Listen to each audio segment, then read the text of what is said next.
Stigma and discrimination are major drivers of HIV and AIDS.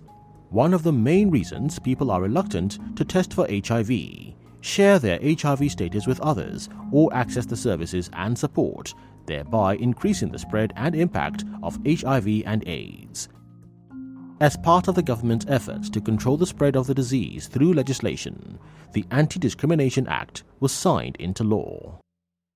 In 2014, the HIV and AIDS Anti-Discrimination Act was passed into law.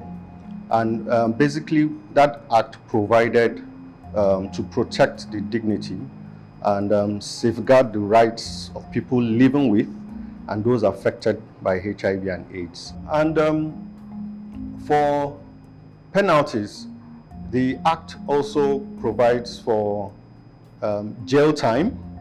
It also provides for fines, and in some instances, both fines and jail time.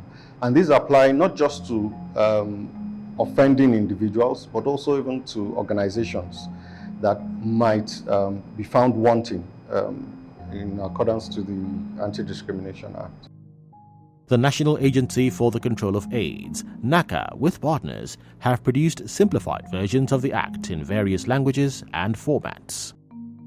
As soon as the law was enacted in 2014, we commenced working with our lawyers and all of our development partners to have it translated to level that people will understand. So we have it, the popular version, we have it in English, we have it in 3 Nigerian languages, Hausa, Yoruba, and Igbo, and Pidgin version. We also have it translated with religious quotations to support why we should not stigmatize or discriminate against people living with HIV. That our groups, NANA and RELA, supported that effort to have the biblical and Quranic quotation to match each of those provisions. We also have it translated into Braille form for those with sight impairment. We also ensure when we do all of this, we do not leave anyone behind. We have it translated. We have sign language available when we talk about it, so that even persons with disabilities are able to know their rights. So we have it in all of those forms. We have it on our platforms, on NACA websites, and on all available platforms for where you want to get resources for HIV. And if you need them, you contact us. We also give you. The Anti-Discrimination Act of 2014, if adopted and properly implemented by all states of the Federation, is a veritable tool to help Nigeria achieve the global target of ending HIV by 2030. A lot of incredible development is happening. For instance, I'll give you one beautiful instance. One of our clients at AHF, got sacked from his employment. We took up the matter. We engaged lawyers a lot. They took up the matter and they engaged the employers. They decided eventually to settle out of court, and they paid compensation. They paid compensation. There was a case of Fred Adeboye in Lagos, a student of NIJ who was sent away from school for being HIV positive.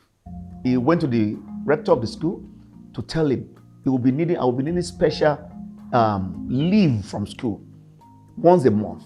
I may not attend my class because I had to go to UCH in Ibadan to get my drugs.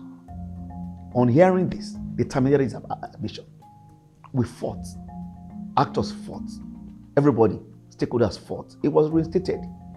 Okay, he graduated from NIJ. He joined the Nation newspaper, where he's still a staff as I'm speaking to you. The protection of human rights is essential to safeguard human dignity in the context of HIV and AIDS and to ensure an effective rights-based response. It's important to let Nigerians know that it's not business as usual, because as far as the Human Rights Commission is concerned, if your rights are violated and you are discriminated against or stigmatized and you're a person living with HIV and AIDS, please come and report to the National Human Rights Commission. We'll work with you, we'll support you, we'll collaborate with you to make sure that justice is done, to make sure that there's prosecution, to make sure that anybody who does this is brought to book So come to us and we'll work with NACA and other agencies to make sure that their right is respected. When human rights are protected, fewer people become infected, and those living with HIV and AIDS and their families can better cope with HIV and AIDS.